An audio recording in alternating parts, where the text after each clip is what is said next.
Então, uma boa noite a todos, sejam bem-vindos a mais esta oportunidade. O som ainda estamos ajustando, está com muito eco ou não? Não, tá bom para vocês? Então, ótimo.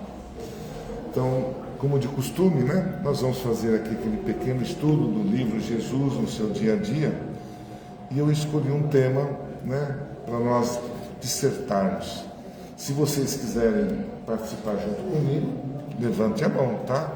Estamos bem à vontade, tá? O tema são filhos. Se não temos como Sabemos. Filhos. Então vamos lá. Antes, eu gostaria de fazer uma pequena introdução.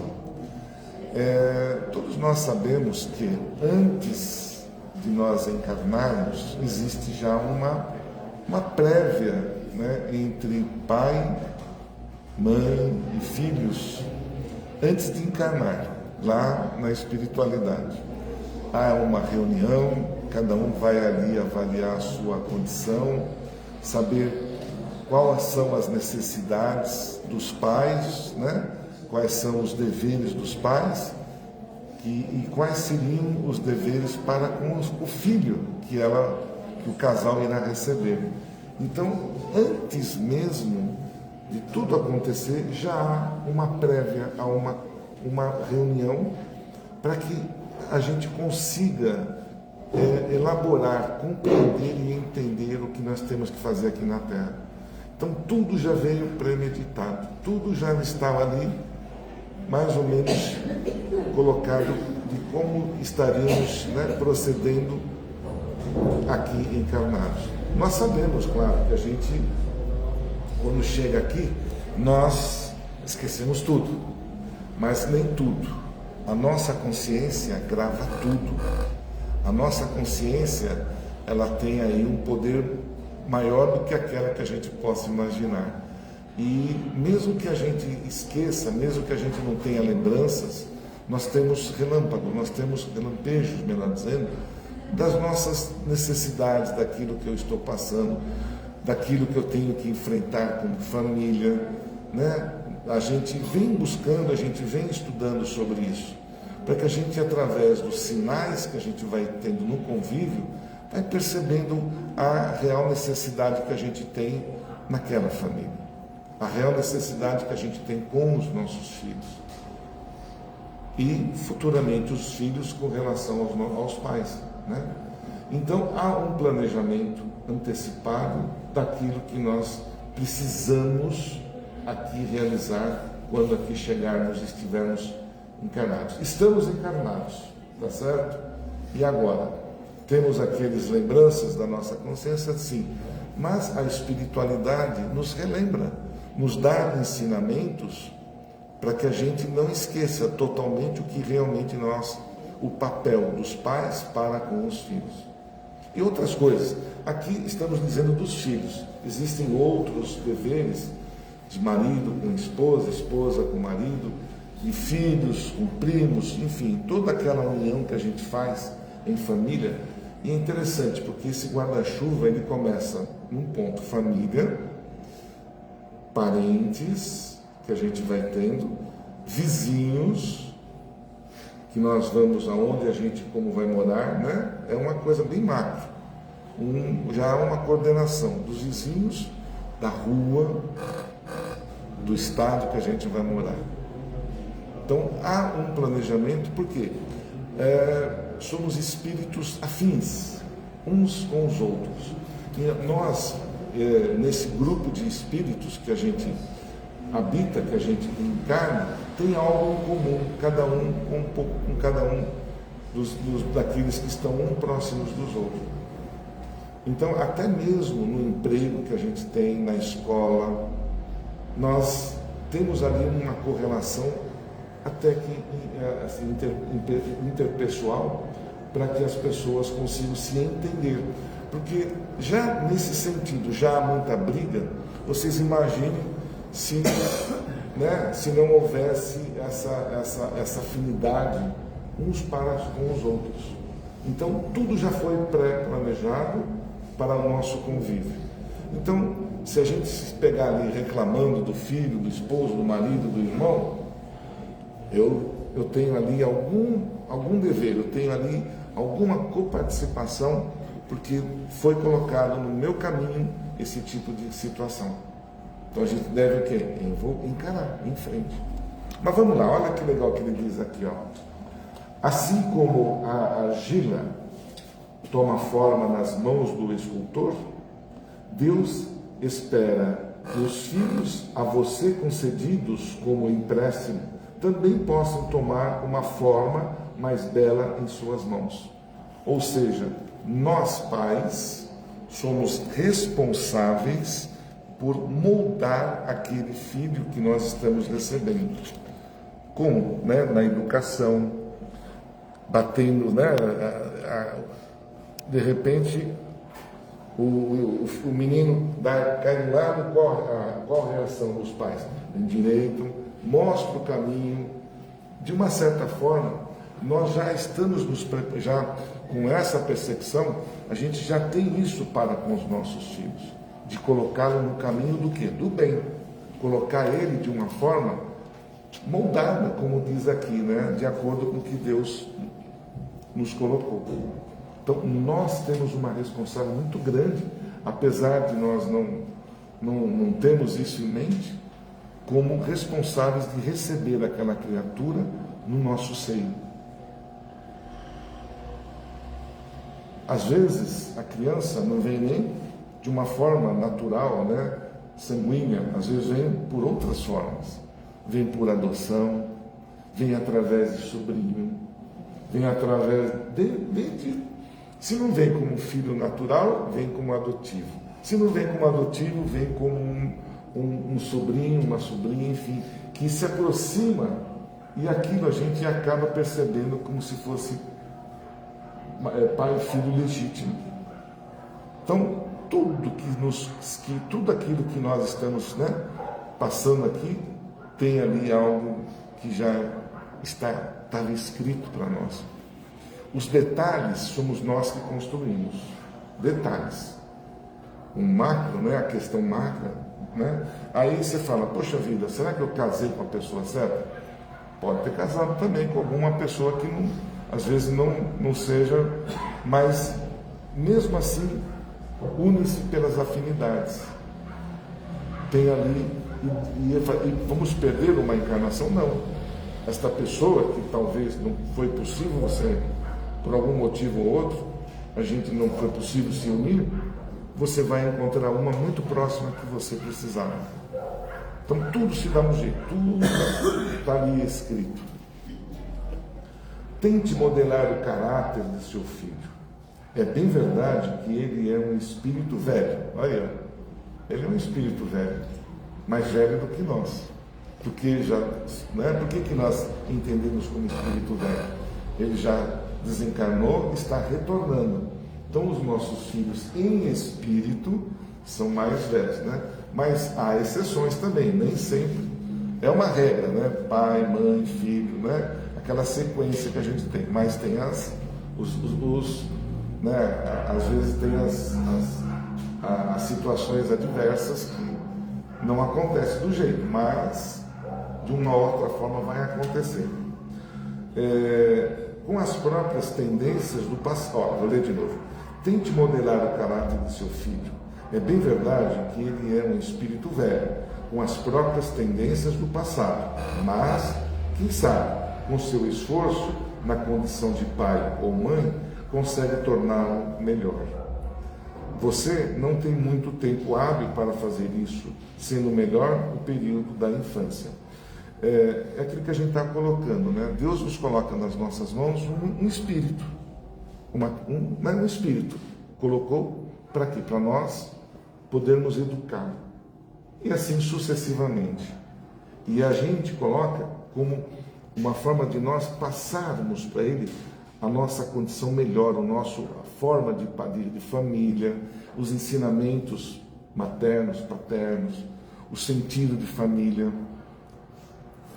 E hoje eu até coloquei essa questão dos filhos, porque de uma certa forma o sentido família estão querendo tirar, estão querendo apagar, estão querendo, né, desunir isso de uma certa forma, porque é onde realmente nós precisamos estar juntos para a nossa convivência, do nosso aprendizado.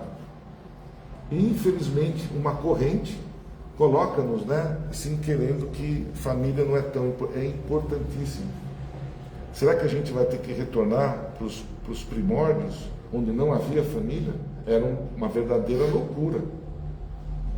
Não havia ali respeito, não havia nada. Então, não haveria possibilidade de nós... As distâncias de relacionamentos eram muito maiores do que agora. Eu cometi um pequeno equívoco com o meu filho, né? Vamos supor, dentro da minha família. Na próxima vez, como é que eu vou conseguir, né, melhorar esse equívoco que eu cometi? Oi? Pode? Pois não, senhora. Eu queria que você explicasse como é que é o entendimento do Espiritismo com relação a crianças que são abandonadas, que vão para o orfanato. Se houve um entendimento de se trazer aquela criança? Existe, tá? Existe, assim, sempre existe uma elaboração. Nem sempre os pais querem receber os filhos. Há rejeições. Nem sempre a questão de, por exemplo, eu tive alguns problemas numa reencarnação. Na outra, eu preciso mudar um pouco a minha forma de vivenciar lá na Terra. E muitas vezes eu preciso estar nascendo num lugar um pouco mais complicado, um lugar até sem meus pais legítimos, aprender a ser mais humilde, a conviver com outras questões que vão complementar ou vão dar continuidade num processo que a gente tem de evolução aqui na Terra. Então, por exemplo, eu tenho um período com aquela família, eu tenho um período de evolução, de aprendizado, só que por motivos outros eu cortei isso tudo. Aquele processo não consegui chegar até onde eu precisava. E por questões, às vezes, morais, questões mais fortes, assim, dá para fazer até uma palestra sobre isso maravilhosa, né, Walter? Né? Mais de uma. Mais de uma. Porque a gente tem vários sentidos. Então, tem tudo isso também, porque são questões de relacionamento. Pais que espancam os filhos que espancam. Por quê? Sem mais, sem menos. Via de regra, foram colocados juntos, via de regra, para que houvesse um entendimento. Mas e se esse filho, antes mesmo desse relacionamento com esse pai, ele precisava experimentar algo um pouquinho mais complicado para ele?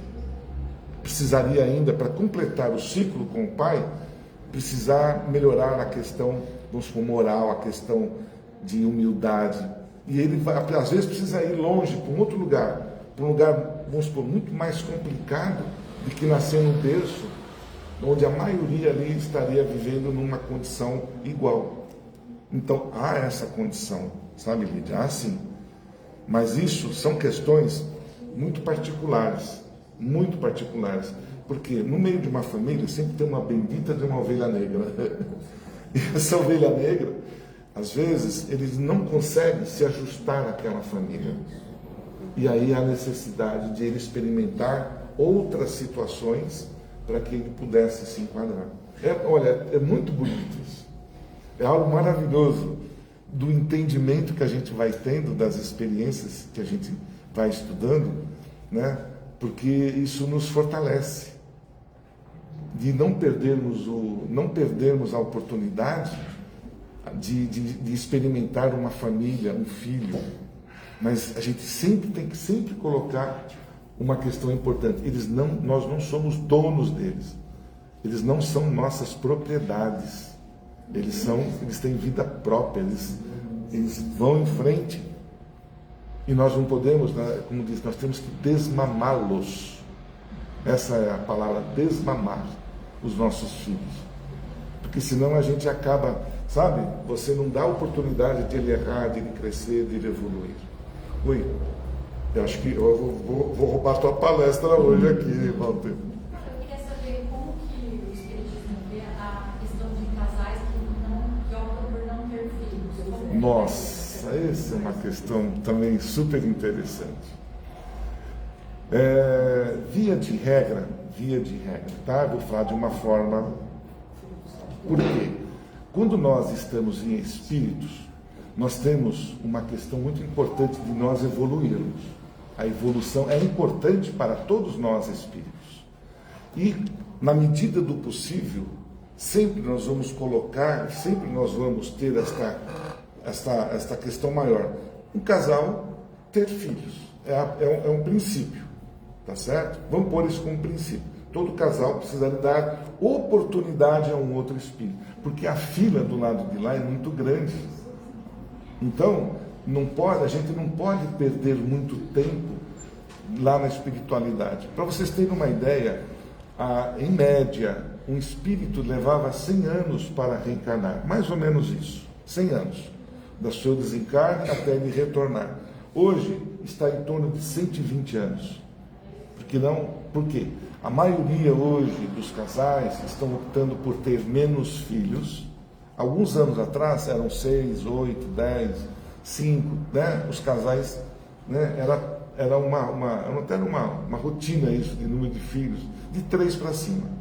Isso veio caindo e, obviamente, aqueles que estão na espiritualidade estão ali precisando encarnar e as opções estão cada vez menores.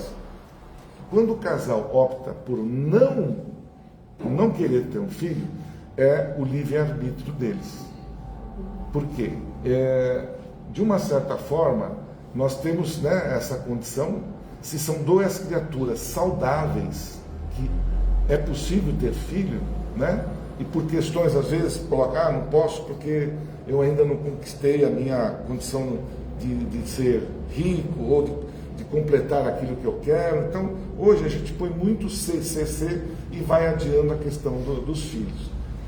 Essa situação, você vai, obviamente, você não será castigado por isso, mas você terá um ar de não ter dado a oportunidade para um espírito poder nascer e também ter a mesma oportunidade que a sua mãe lhe deu como filho, que ela te deu, de você ter nascido. Então, as oportunidades, pai para filho.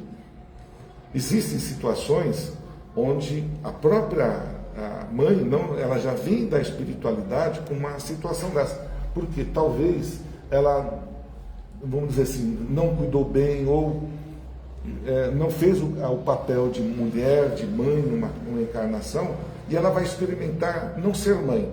E nesses casos é quando a pessoa quer ser mãe. Aí que ela opta também por ser mãe. Ela fala, eu quero ser mãe, eu não consigo. Por que Deus está me proibindo de ser mãe? Ali também tem uma situação de reencarnação, de situações anteriores, né? Mas é assim, é um movimento atual. Porque hoje, não querendo, a gente vai entrar até um pouquinho aí nas questões de uma mulher. A mulher, no passado, ela estava sendo muito, né, vamos dizer assim, rebaixada, não tinha o valor que deveria ter.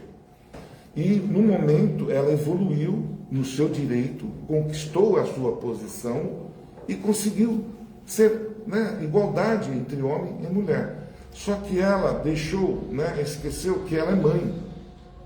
Ela não dá, ela prefere, ou ela quer continuar, por exemplo, estudei a vida inteira. Eu quero me formar, eu quero crescer, eu quero trabalhar e não vou querer ser mãe. Então, vamos ter aí uma situação um pouco de egoísmo por parte da mulher. Ou a mulher hoje não consegue cuidar do filho porque entra às 5 horas da manhã no serviço e sai à meia-noite, sei lá, às 6 da tarde no horário. E ela não tem tempo para cuidar. Então, o que faz? Coloca na mão de terceiros para cuidar daquele filho. Tá certo? Então, é uma outra situação que a mulher também, junto com os homens, isso deveria ser discutido, onde mulheres casadas com filhos deveriam ter ali uma condição de ficar mais tempo com os filhos para educar, né? Mas isso ainda está desajustado, precisa ter ali um ajuste. A mulher evoluiu, se perdeu um pouco, né? Se perdeu um pouquinho na sua liberdade e está tentando, né, voltar e conseguir se encaixar novamente. É complicado isso, né? Não quero aqui fazer nenhum, né, não quero eleger nem homem nem mulher, pelo amor de Deus. Nós somos espíritos iguais. O homem, o espírito, ele não tem sexo, gente. O sexo, ele vem quando encarna, dependendo da sua necessidade. Então hoje eu estou como sexo masculino, por necessidade. Eu vim por essa. Numa próxima encarnação, eu posso estar como mulher. Então, como é que eu vou torcer entre homem e mulher? A gente tem que saber que somos iguais. Só que a mulher, por si, ela tem o dom de dar oportunidade para os espíritos chegarem até a Terra. Tá certo? É uma forma, né? Mas aí chegaram até, a ciência ajudou muito nos filhos, né? Aqueles de proveta, de filhos com como é que chama? Assimilação. A ciência, a espiritualidade, aproveita da oportunidade para dar aquela oportunidade ao espírito para nascer. Não importa de onde ele vai nascer, ele vai nascer. Tá? Então, estamos nos ajustando, o planeta está se ajustando. E a gente precisa se arrumar nessa questão de direitos de um e do outro. Mas, em termos morais, em termos espirituais, o espírito que encarna a mulher, ele vem com uma percepção totalmente diferente do homem, que é cuidar, né, de ser a matrona ali da família, da educação, de acolher. Quando o espírito opta por ser mulher, por também necessidade. E isso a gente precisa entender lá em cima. Isso é meio complicado para a gente até conversar isso, né? Porque eu posso até estar sendo mal interpretado nesse momento. Mas mais ou menos parecido, porque tem muitas ramificações que era uma conversa até, a gente pode fazer isso até num dia de sábado, a gente pode fazer essa palestra. Mas é mais ou menos por aí. Não sei se eu respondi para você, que ela é muito complexa. E não querendo desmerecer nenhum e nenhum outro, né? Pô, eu não tenho filhos. Então, e aí? Eu não quero ter filho, acabou. Tem várias mulheres. É uma opção dela. Do casal, livre-arbítrio. Quando nós desencarnarmos, você vai falar, desculpa aqui, né?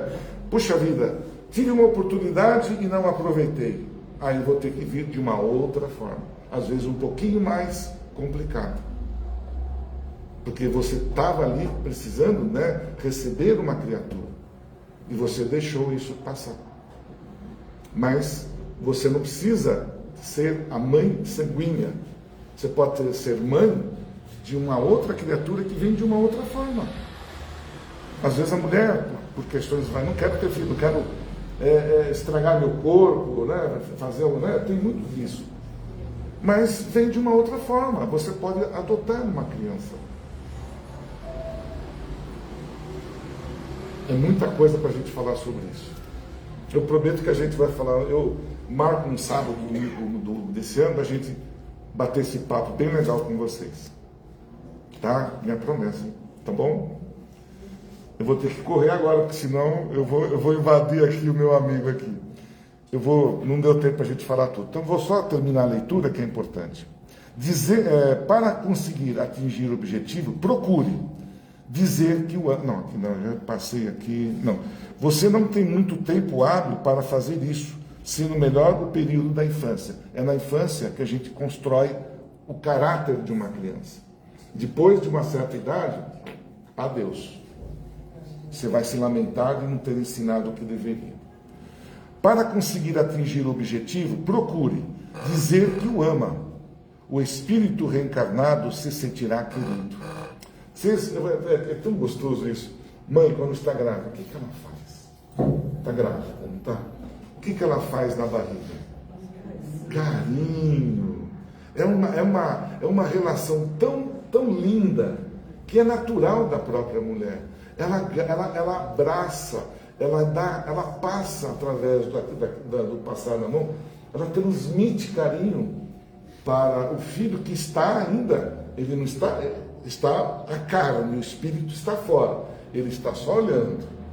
Puxa vida, eu vou ser bem recebido pela minha mãe, olha que gostoso, me dá mais vontade de encarnar, porque existem os espíritos que não querem encarnar, a mãe recusa, e também é uma miscelânea aí muito boa, que a gente vai falar. Vamos lá.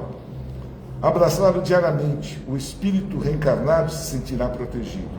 Estar sempre perto, o espírito reencarnado saberá que não está sozinho na caminhada. O aconchego dos pais, né? Não o relegar aos cuidados dos outros, aquilo que eu estava colocando aqui. O espírito reencarnado é sua missão, e não da sogra, do sogro, ou daquele que está ali numa outra condição, né? Escolinhas infantis aí, que às vezes, né? É sua missão, nossa missão. É a verdade espiritual, gente. Eu não vou, né? É muita coisa que a gente precisa aí se ajustar. Você pode fazer tudo isso e não conseguir transformá-lo num homem de bem, porque no final a decisão pertence a ele. Porém, terá a consciência tranquila de haver tentado. Em última análise, os pais existem para facilitar e não complicar a reencarnação daquele que, no presente momento, se apresenta como filho, né? Eu sei que muitas vezes os pais falam: onde foi que eu errei? Eu fiz para o João e para o Paulo, ou para a Maria, fiz tudo, eduquei os dois igualmente. Por que o Paulo tendeu para ir para um outro caminho, né? Você falou que o espírito, enquanto na gravidez, é só a carne. Só. Ele só vem no nascimento. Só. Porque no corpo só habita um espírito. E você está, quando você está com a criança, você está no corpo da mulher. Existe um fio que liga ao espírito. No momento não do parto, no momento da concepção, né? Do óvulo, ali quando o óvulo fecunda, ali existe um cordão que liga diretamente ao espírito. E ele fica ligado com as emoções, com tudo, através desse cordão, que fica às vezes do lado. E ele nem ainda está no tamanho certo. Ele está ainda como espírito. Então, os 9 meses, o espírito vai reduzindo, até ficar no tamanho pequenininho. Na hora que ele nasce, ele acopla. Só no nascimento, só na hora que dá a luz. Então, olha, gente, é muito bom. Então, o espírito, ele não. Cada corpo é um espírito. Não pode ter 2 espíritos, um. Então, o espírito está lá, o espírito está do lado. Acompanha a mãe para todo lado. Às vezes sobe, então é só no físico que está lá, como se fosse uma extensão da mãe.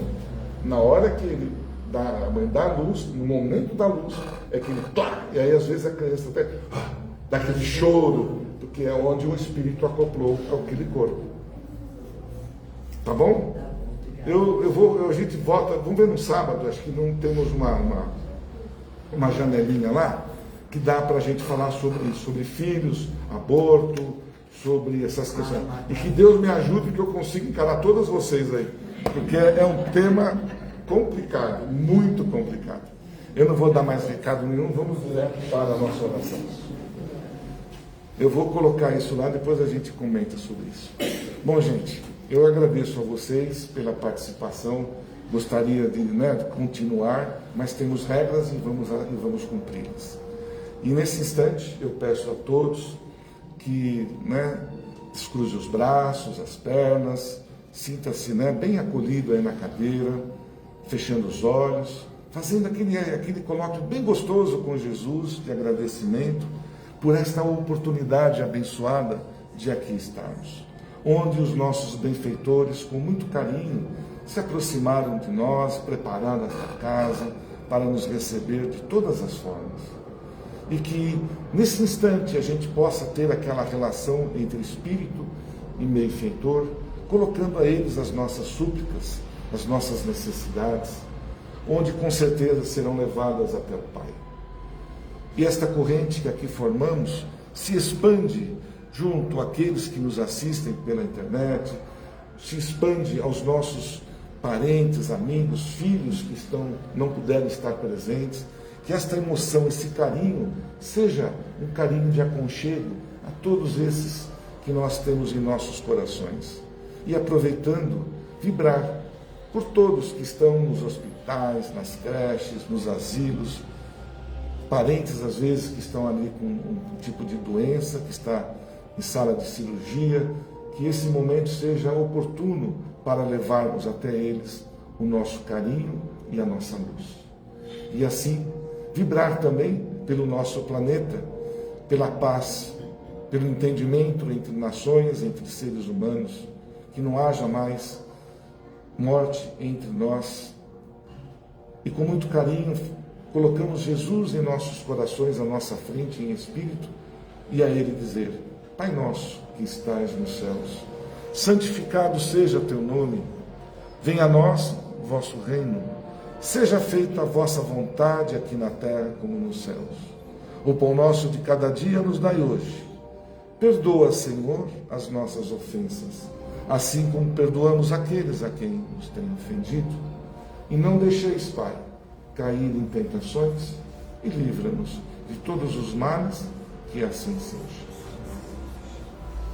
E com muito carinho, eu peço aqui ao nosso palestrante da noite, o Wagner, que com certeza irá complementar a nossa palestra, os nossos ensinamentos para esta noite. Uma boa noite a todos vocês. E não esqueça daquele abraço carinhoso naqueles que nós encontrarmos em casa.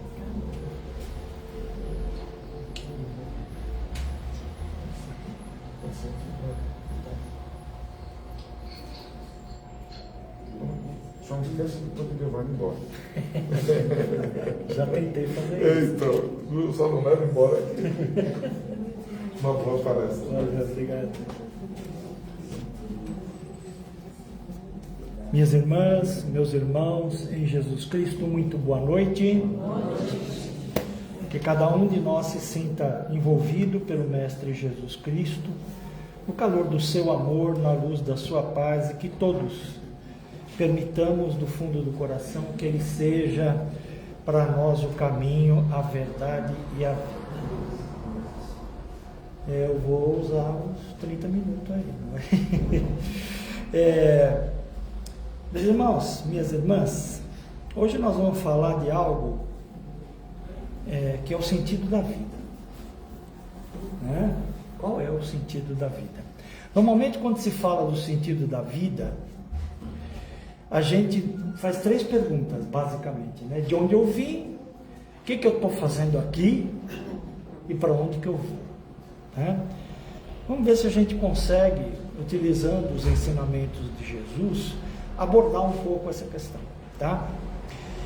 No capítulo 22, portanto fora do Sermão da Montanha, do Evangelho de Mateus, a partir do item 34, está escrito lá: os fariseus, tendo sabido que ele tapara a boca aos saduceus, reuniram-se, e um deles, que era doutor da lei, para o tentar a Jesus Cristo, né? Colocar ele numa situação difícil, propôs-lhe esta questão: Mestre, qual o mandamento maior da lei? Parênteses aqui, né?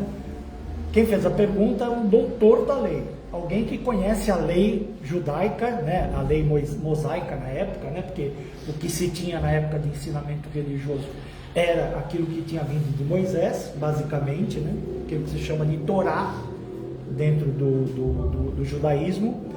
E no judaísmo não tem só o decálogo. Não sei se vocês têm esse tipo de informação. Quando se fala em lei, as leis, né, de Deus, os mandamentos, quase todo mundo associa com os 10 mandamentos, certo? Só que os 10 mandamentos são uma pequena parte, é um resumo, na verdade, né? Mas é uma pequena parte de todos os mandamentos da lei mosaica. A lei mosaica tem 613 mandamentos. E quando o doutor da lei fez essa pergunta para Jesus, ele sabia que ia ser uma coisa difícil de responder.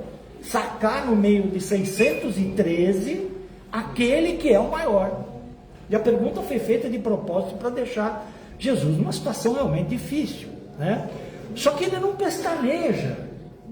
Olha que coisa interessante, né? Qual é o maior mandamento da lei? E Jesus responde, bate pronto. Amarás o Senhor teu Deus de todo o teu coração, de toda a tua alma, de todo o teu entendimento e de todas as tuas forças. Este é o maior e o primeiro mandamento. E aqui tendes o segundo, semelhante a esse de Jesus. Amarás o teu próximo como a ti mesmo. E conclui, toda a lei e os profetas se acham contidos nesses dois mandamentos. Curiosidade, nenhum dos dois mandamentos citados por Jesus é qualquer um do decálogo. Muitas pessoas, inclusive, se você pesquisar, principalmente páginas e informações católicas, vocês vão encontrar que esse primeiro mandamento lá do Antigo Testamento, lá do capítulo 20 do livro de Êxodo, né, é amar a Deus sobre todas as coisas. Não é. A interpretação de que o primeiro mandamento da lei mosaica é amar a Deus sobre todas as coisas é uma coisa difícil de aceitar. Só vou dar um exemplozinho aqui, lendo o primeiro mandamento especificamente. Capítulo 20 do livro de Êxodo. Depois falou o Senhor estas palavras. O Senhor é Deus, né? Eu sou o Senhor teu Deus, que te tirei da terra do Egito, da casa da servidão. Não terás deuses estrangeiros diante de mim. Não farás para ti imagem ou escultura, nem figura alguma de tudo o que há em cima do céu e do que há embaixo da terra, nem coisa que haja nas águas debaixo da terra. Não as adorarás, nem lhes darás culto, porque eu sou o Senhor teu Deus, o Deus forte e zeloso, que vinga a iniquidade dos pais nos filhos, na terceira e quarta geração daqueles que me aborrecem, e que usa de misericórdia até 1000 gerações com aqueles que me amam e que guardam os meus preceitos. Cadê o amor a Deus aqui? Acha o amor a Deus aqui? Sobre todas as coisas. Eu sou o Senhor teu Deus. Você não vai ter outros deuses. Não tem amor a Deus aqui. É outra coisa, outra coisa. Então, quando se fala especificamente, Jesus utilizou, e esse trecho que ele cita aqui, né, amarás o Senhor teu Deus, na verdade é um trecho de um livro chamado Deuteronômio, que está lá no Antigo Testamento, Deuteronômio capítulo 6. Amarás, pois, o Senhor teu Deus de todo o teu coração, de toda a tua alma, de todo o teu entendimento e de todas as tuas forças. Deuteronômio capítulo 6, tá? Perdão, capítulo 6, item 5. Quando ele fala de, eis aqui o segundo mandamento, amarás o teu próximo como a ti mesmo, também não está lá no decálogo. Isso é um trecho específico do item 18 do Levítico capítulo 19, que também é um livro do Antigo Testamento. Não te vingarás, nem guardarás ira contra os filhos do teu povo, mas amarás o teu próximo como a ti mesmo. Eu sou o Senhor. E o como a ti mesmo reflete o amor a si próprio, né? O amor a si próprio está incluído nessa chamada de Jesus para esse segundo mandamento que ele fala que é complementar ao primeiro, né? Ele fala, e tens o segundo que é semelhante a esse. Aí a gente vê que ele está falando aqui de 3 coisas, né? Quando perguntaram para ele qual é o maior mandamento, ele está falando de 3 coisas: amor a Deus, e ele explica como que se deve amar a Deus, amor ao próximo e amor a si próprio. Amor a Deus. Todo mundo ama a Deus aqui? Então, se a gente parar para pensar na forma como Jesus coloca aqui que é necessário amar a Deus, fica difícil. Porque ele fala assim, ó, amarás a Deus de todo o teu coração. Coração o que é? Sentimento. Amarás a Deus de toda a tua alma. O que é alma? Espírito. A nossa individualidade espiritual. Amarás a Deus de todo o teu entendimento. O que é entendimento? Inteligência. Capacidade de perceber e entender as coisas. e de todas as tuas forças. Forças é o corpo físico. Jesus está falando que a gente precisa amar a Deus segundo as 4 dimensões do ser humano. Do ser humano. Coração, que é sentimento, alma, que é espírito, entendimento, que é inteligência, e forças físicas. Como é que eu consigo amar? Conceito de amar. O que é amar? Amar é se identificar com o outro.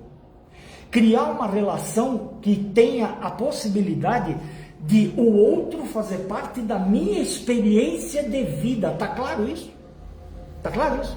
Ah, eu amo os Beatles. Nunca vi nenhum deles.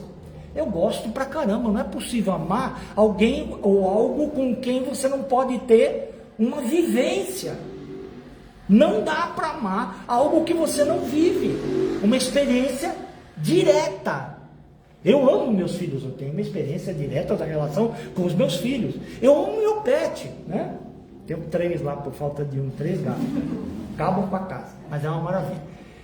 Eu amo meu pet, porque eu tenho uma relação direta com ele, eu tenho uma vivência, eu tenho uma experiência. Eu percebo isso na nossa relação. Eu amo a minha mulher, eu amo tudo que eu tenho condição de ter experiência. Quem tem experiência direta de Deus aqui? Não tem. Segundo essas dimensões aqui, não tem.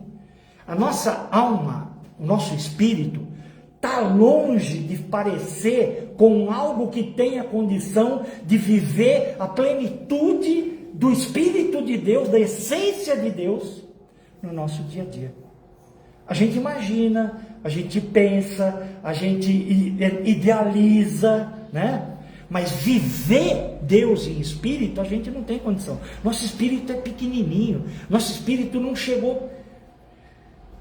A caminhada para a gente poder chegar, como diz Jesus, um dia a ver a Deus. Jesus não fala isso? Bem-aventurados os puros de coração, porque eles verão a Deus, não é? Para poder ver a Deus tem que ser puro de coração, tem que evoluir como espírito a ponto de ser puro, não ter mácula, senão a gente não consegue ter essa experiência direta de Deus. Jesus resumiu falando ver a Deus, mas não é ver com os olhos, né? Até porque não dá para ver a Deus com os olhos, porque ele não é material, certo? A gente tem condição de ver a Deus, de viver o amor de Deus com o nosso corpo. Piorou bastante. Nosso corpo é matéria e Deus não é matéria. Deus não é matéria. A gente tem condição de viver Deus com o nosso, amar a Deus com o nosso entendimento. Piorou. Nosso entendimento, nossa inteligência é básica demais para abarcar a plenitude da complexidade do que é Deus. A gente imagina, a gente pode projetar ter algumas ideias, mas viver a nossa inteligência, conceber Deus como Ele é, só quando a gente chegar a ser espírito puro mesmo, porque aí a nossa inteligência também vai ter evoluído. Só tem uma possibilidade que a gente pode fazer, é amar Deus com o nosso sentimento, porque o nosso sentimento é algo que a gente pode manifestar, é algo que não está à altura de Deus ainda, de jeito nenhum, mas é algo que nos pertence e eu posso manifestar isso de alguma forma. Percebe como não dá, em princípio, né? Jesus colocou, na verdade, um sarrafo muito alto para a gente, explicando qual era a forma de amar a Deus, segundo essas 4 dimensões. Bom, se eu não tenho condição de amar a Deus segundo essas 4 dimensões, Ele nos forneceu o segundo mandamento. Por quê? Porque através do segundo mandamento eu consigo chegar a Deus que criou todos os nossos próximos. Sim ou não? Deus criou o nosso próximo? Criou. E Deus está presente no nosso próximo. Assim como está presente em mim, em cada um de nós. A gente costuma descrever isso como Deus é transcendente a nós e é imanente em nós. Ele transcende porque Ele está fora, está em tudo que existe, em todos os nossos próximos. E Ele é imanente porque Ele está em nós. A essência dEle, o amor dEle está dentro de nós e foi Ele que nos criou. Exatamente isso, né? Então, assim, se não dá para amar Deus completamente, nesse momento, do jeito que Jesus citou, eu consigo sim amar o meu próximo. E o meu próximo, ele é material, ele tem um espírito mais ou menos no nível que eu, né? Ele tem todas as características muito parecidas com a minha. Como o meu próximo, eu consigo ter uma experiência direta. Dá para entender? Então eu consigo amar o próximo. E consigo, através do próximo, amar a Deus que criou esse próximo, que existe nesse próximo, né? Quem são os próximos? As pessoas com quem a gente convive. As pessoas que a gente gostaria de conviver e não convive. As pessoas que, além das pessoas, tem mais alguma coisa ou não? Tudo aquilo que Deus criou é o nosso próximo. Então, precisamos parar para pensar que quando Jesus fala sobre o próximo, e que é necessário amar o próximo, a gente tem que amar tudo o que Deus criou. Absolutamente tudo, né? Essa percepção do absolutamente tudo tem a ver, por exemplo, com as pessoas, lógico, mas os animais. Os animais são criaturas de Deus. E eu consigo conviver com os animais como eu consigo viver com as outras pessoas. E existe Deus nos animais. Eu abraço um animal, eu estou abraçando a Deus nesse animal. Deus não tem olhos para ver a gente. Deus me vê através dos olhos das outras pessoas, dos animais, e por aí vai. Nós somos extensões da presença de Deus no mundo. Somos manifestações da presença de Deus no mundo, em qualquer lugar que a gente vá. Os animais também são. As plantas também são. As plantas também são. Precisamos amar tudo aquilo que Deus criou. Ora, precisamos amar os animais. Como que a gente ama os animais? Tratando, cuidando, não maltratando, ajudando, amparando, né? Fazendo tudo aquilo que a gente faz com algo que a gente ama, né? Plantas, mesma coisa. Tratar com carinho, não depredar, né? Não fazer aquilo que a gente bem entende. Eu vejo tanta coisa triste, sabe? A respeito da falta de manifestação do amor a Deus nas plantas. Tipo assim, eu tenho uma casa lá e tenho uma árvore na calçada, na frente da minha casa, isso está me atrapalhando, eu vou lá e serro essa árvore e está acabado. É uma manifestação de Deus. E tem gente que se arvora do direito de acabar com essa manifestação. Então, pessoas, animais, plantas, acabou? Não. Deus criou tudo aquilo que não é exatamente vivo, não tem o padrão de vida, mas que também complementa a nossa necessidade de existência. O ar, gente. O ar, a água. É necessário amar todos os elementos, todos. Amar o ar, o que é? Não poluir, contribuir para deixar ele cada vez melhor o tempo inteiro, né? Água, mesma coisa, usar com cuidado, não abusar, não desperdiçar. Isso é amar esses elementos.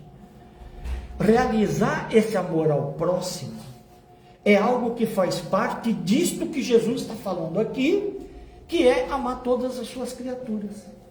Todas as criaturas de Deus, onde Deus se manifesta, através das quais Deus se manifesta.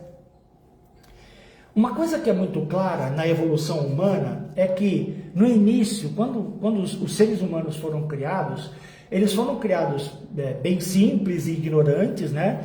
E quando encarnaram aqui na Terra, quando chegaram aqui na Terra, finalmente, depois de uma longa jornada aí por outras faixas vibratórias, o homem, quando ele encarnou aqui na Terra, ele era essencialmente um poço absurdo de egoísmo. Sim ou não?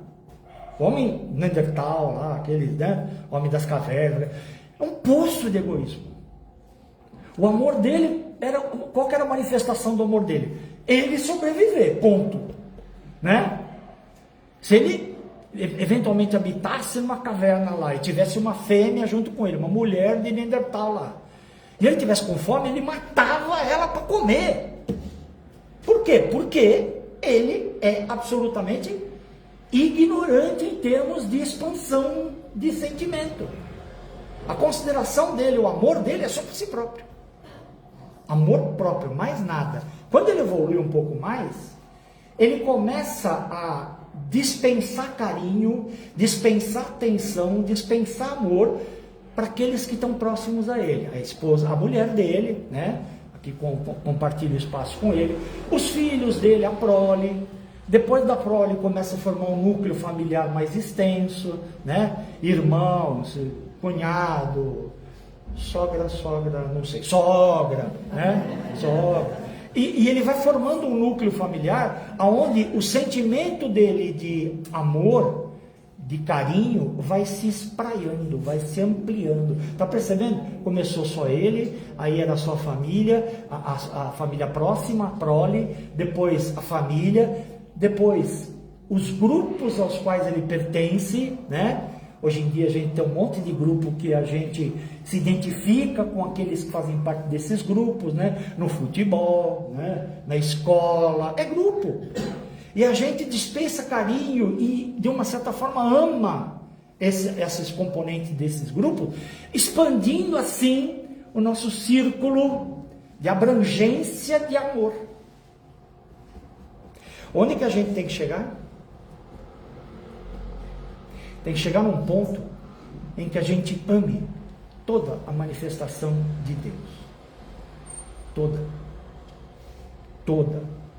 Todas as pessoas, todos os seres, todos os animais, todas as árvores, tudo, absolutamente tudo. É lá que a gente tem que chegar. Dica: não se chega a ser espírito puro se não tiver esse amor universal. Não chega. Se houver qualquer tipo de restrição, qualquer tipo de senão em relação à convivência com este ou aquele, por causa disto ou aquilo, não é amor universal. Se não é amor universal, não somos espíritos puros. Não somos espíritos puros, não vemos a Deus. Não vemos a Deus, não temos de Deus uma experiência direta, não o amamos. Está entendendo o que Jesus está falando aqui? Jesus fala mais de amor. Jesus não, né? Na verdade, dentro do Novo Testamento, tem uma passagem lá em Coríntios 13, em que Paulo fala exatamente do amor, né? Ainda que eu falasse as línguas dos homens e dos anjos, e não tivesse amor, seria como um metal que soa ou símbolo que retine, né? Algumas traduções colocam nesse trecho específico a palavra amor e em outros a palavra caridade. Amor e caridade são manifestações semelhantes de um mesmo sentimento íntimo, né? Dentro do Livro dos Espíritos, a questão 886, ela é perguntado para os espíritos amigos, né? Qual o verdadeiro sentido da palavra caridade como a entendia Jesus? E a resposta deles é fenomenal, né? Benevolência para com todos, indulgência para com as imperfeições alheias e perdão das ofensas. Benevolência, benevoler e bem-querer. Bem-querer a todos. A todos. Sem exceção. Até o inimigo. Até o inimigo, sem sombra de dúvida. Todos, não há exceção. Todos inclui eu. Inclui. Bem-querer a mim também faz parte disso. Todos. Segunda parte. Indulgência para com as imperfeições alheias. Alheias são todos os outros, menos, né? Eu não tenho que ser indulgente com as minhas imperfeições. Eu tenho que olhar para elas e lidar com elas, tratar delas. Mas a imperfeição dos outros eu tenho que ser indulgente. Eu tenho que permitir que os outros errem, porque eu tenho certeza que eu ainda erro. Mas eu preciso tratar esses meus erros, né? E a última parte, perdão das ofensas. O que é perdão? Essa palavra perdão dá uma palestra aqui. A palavra perdão, ela em várias línguas, ela tem a mesma formação. Ela é composta de um prefixo e de um verbo posterior. Então assim, perdoar É per, que é o prefixo, mais doar. O que é doar? Dar, entregar, distribuir. Em inglês é forgive. O prefixo é for e o verbo é give. O que é give em inglês? Dar, entregar. Não, coisa. Em alemão é vergeben. Eu não sei a pronúncia certa em alemão, mas é vergeben. O que é ver? É o prefixo. E geben, adivinha? Dar. O que esse prefixo significa? Plenamente, totalmente, absolutamente. Então, perdoar é dar completamente. Quem perdoa, dá a si próprio para aquele que é o objeto do perdão. Sabe para quê? Para que não sobre em mim absolutamente nada, para eu querer essa pessoa de forma ruim. Isso é perdoar. Eu me entrego àquele que me fez alguma coisa, para que eu não tenha em mim nada que possa carregar qualquer tipo de sentimento negativo em relação a ele. Esse é o sentido de perdoar. Esse é o sentido de perdoar. Nas palavras de Jesus, inclusive, tá? Quando ele falava em perdoar, perdão, quando ele fala no Pai Nosso a respeito de perdoar as nossas ofensas, é esse o sentido. É esse o sentido. Não é uma coisa superficial, é uma coisa plena. É uma coisa plena. Mais uma coisa que Jesus falou. Ele disse assim, Mateus capítulo 5, 43, falando o que a colega aqui falou. Ouvistes que foi dito, amarás ao teu próximo e odiarás o teu inimigo. Ele está citando duas passagens do Antigo Testamento. Amarás o teu próximo, nós já falamos, e odiarás o teu inimigo é outra passagem, lá do Antigo Testamento. Está em Deuteronômio 23, 6. Ouvistes que foi dito, amarás o teu próximo e odiarás o teu inimigo. Olha a autoridade dele. Eu, porém, vos digo, amai os vossos inimigos, orai por aqueles que vos perseguem e caluniam, para que vos torneis filhos do vosso Pai que está nos céus. Se não fizer isso, a gente não se torna filho do Pai que está nos céus, se não amar os nossos inimigos. Ele está avisando isso. Porque para que a gente possa se tornar filho autêntico de Deus, identificado com Deus, é necessário amar todos os seres da criação, incluindo, como ela disse, o inimigo. Como Jesus está falando aqui, né? Filhos do vosso Pai que está nos céus, porque Ele faz nascer o sol sobre maus e bons e faz chover sobre justos e injustos. Deus não faz diferença. Ama todos da mesma forma. A forma que Ele ama todos é plenamente. Plenamente. Eu escuto de vez em quando as pessoas falarem assim: eu desejo para você que Deus te abençoe abundantemente. É uma coisa bonita de falar, mas do ponto de vista de Deus não tem sentido, né? Deus não tem uma torneira de amor lá. Assim, para o Wagner eu vou abrir essa torneira, vou inundar a vida dele de bênção. Mas para ele eu vou só deixar um fiozinho de água aqui. Não tem isso. Deus é perfeito, e como Ele é perfeito, Ele faz tudo perfeitamente e plenamente. Ele ama todos da mesma forma e plenamente. Não há resquício de restrição na relação de amor de Deus para com qualquer criatura. Qualquer criatura. Não é abundante, é pleno. É pleno, é sempre pleno.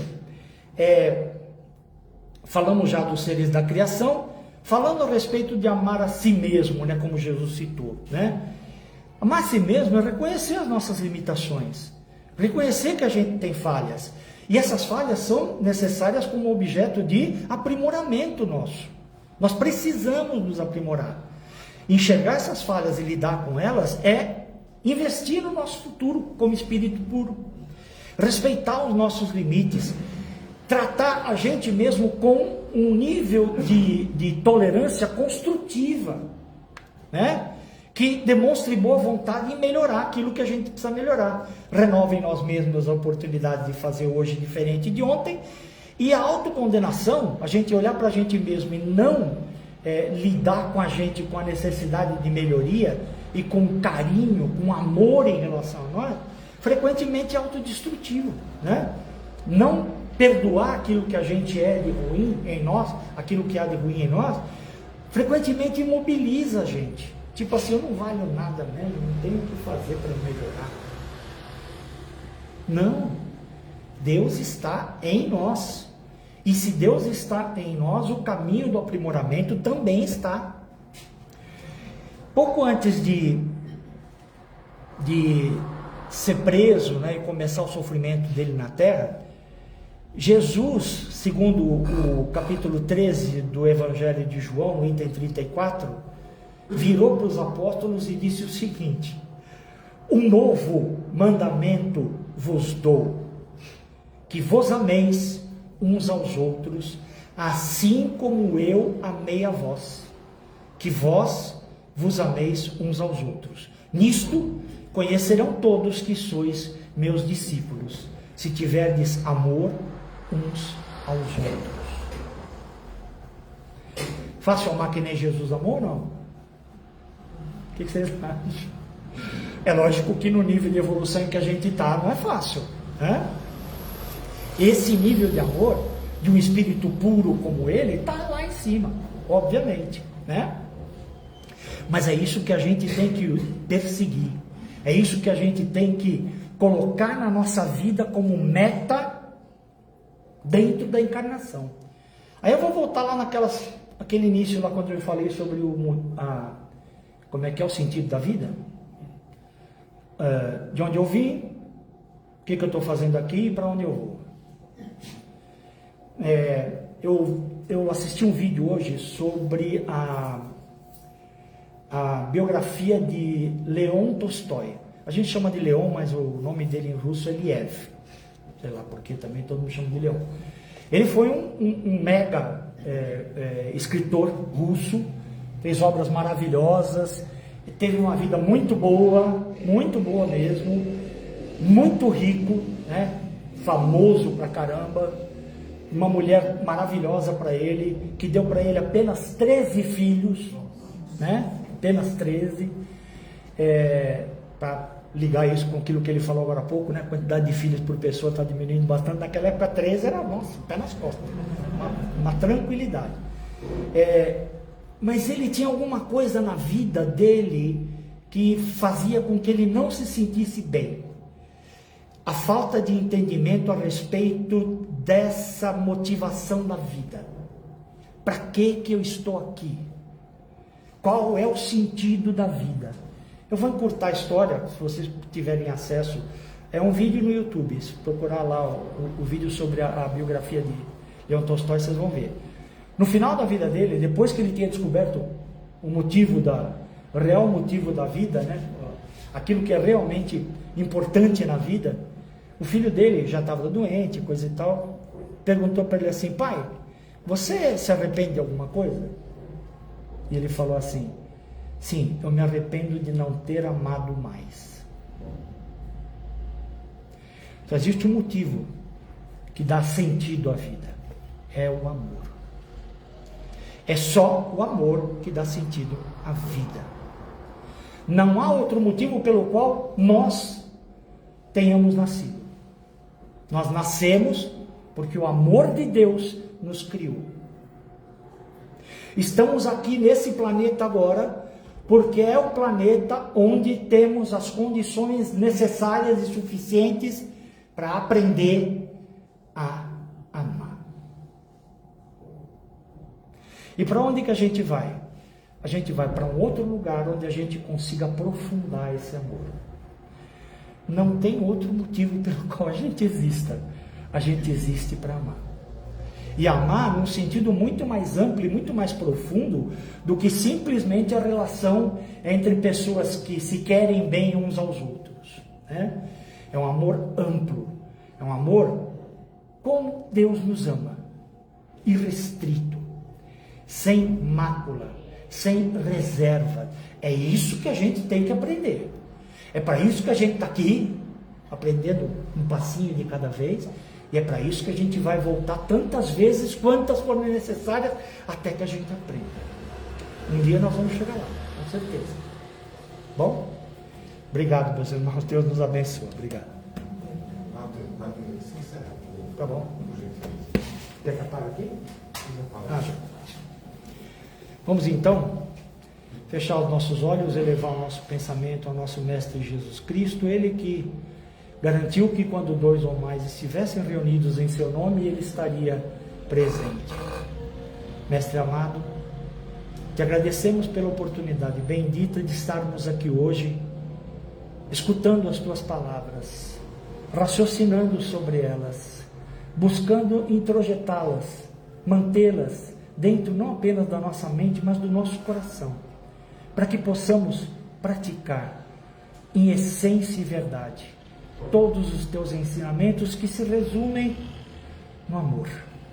O amor que tu nos exemplificaste, o amor que a gente percebe tanto que falta nesse mundo que a gente vive hoje, e o amor que todos nós precisamos aprender a praticar. Que as oportunidades da vida nos permitam aproveitar cada passo, cada situação, para que esse aprendizado possa se concretizar a benefício de cada um de nós e do mundo que tens sob os teus olhos benditos. Que assim seja, graças a Deus. Obrigado.